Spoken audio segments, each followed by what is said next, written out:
పాకిస్తాన్ ప్రధాని యూసుఫ్ రజా గిలానీని శాంతి కాముకునిగా అభివర్ణించిన అంశంపై వివాదాలు చెలరేగడంతో ప్రధాని మన్మోహన్ సింగ్ స్పందించారు. గిలానీని గుడ్డిగా నమ్మటం లేదని తేల్చి చెప్పారు. మాల్దీవుల నుంచి తిరిగి వస్తూ విమానంలో ఆయన విలేకరులతో మాట్లాడారు. కింగ్ ఫిషర్ ఎయిర్లైన్స్ లో తలెత్తిన సమస్య పరిష్కారానికి కృషి చేస్తామన్నారు. ప్రైవేట్ ఎయిర్లైన్స్ ల బలోపేతానికి శ్రద్ధ వహిస్తామని మన్మోహన్ తెలిపారు.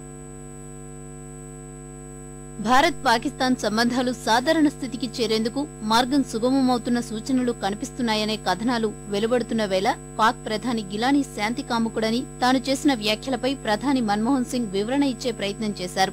గిలానీని గుడ్డిగా నమ్మడం లేదని మన్మోహన్ స్పష్టం చేశారు. మాల్దీవుల్లో గిలానీతో సమావేశమై ద్వైపాక్షిక అంశాలపై విస్తృతంగా చర్చించిన మన్మోహన్ ఈ చర్చలు ఇరు దేశాల సంబంధాల మధ్య కొత్త అధ్యాయాన్ని లిఖిస్తుందనే అభిప్రాయం వ్యక్తం చేశారు. అయితే పాక్ విషయంలో పరిశీలనాత్మక విశ్వాసం ప్రాతిపదికన ముందుకెళ్లాలనే ధోరణి ఆయన మాటల్లో వెల్లడైంది. తీవ్రవాదాన్ని ఉమ్మడి శత్రువుగా గిలానీ గుర్తించారనే అభిప్రాయం కలిగిందని ప్రధాని పేర్కొన్నారు. ముంబై దాడుల బాధ్యులను శిక్షించనంత వరకు భారత ప్రజల మనోభావాలు సంతృప్తి పడవని గిలానీకి అర్థమైందని వ్యాఖ్యానించారు. ఈ దిశగా పాక్ సైన్యం కూడా కదులుతోందని ఆయన పేర్కొన్నారు. ముంబై దాడుల ఘటన పునరావృతమైతే ఇరు దేశాల మధ్య ఇప్పుడున్న సాధారణ పరిస్థితి మళ్లీ మొదటికొస్తుందని ప్రధాని స్పష్టం చేశారు.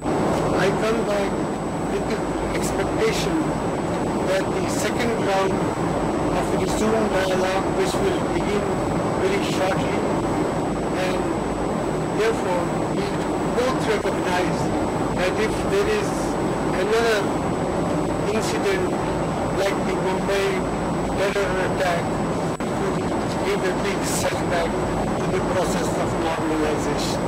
కాశ్మీర్లో ప్రత్యేక దళాల భద్రతా చట్టం ఉపసంహరణ అంశాన్ని రాజకీయం చేయకుండా సంబంధిత రంగంలో నిపుణులతో సమీక్షించాల్సి ఉందని ప్రధాని తెలిపారు. కింగ్ ఫిషర్ విమానయాన సంస్థ సంక్షోభంపై స్పందించిన ప్రధాని మన్మోహన్ పౌర విమానయాన శాఖతో చర్చించి సమస్యకు పరిష్కార మార్గాలు కనుగొంటామని తెలిపారు. Well, I think this is very much a function of the security situation.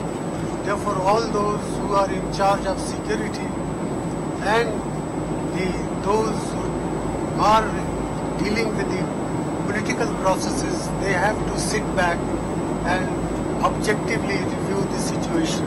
I don't think that process has been completed. Rahul గాంధీకి పార్టీ పగ్గాలప్పగిస్తే తాను స్వాగతిస్తానని ప్రధాని వెల్లడించారు. గతంలో పలుమార్లు కేబినెట్లో చేరమని కోరినా రాహుల్ పట్టించుకోలేదని ఆయన గుర్తు చేశారు.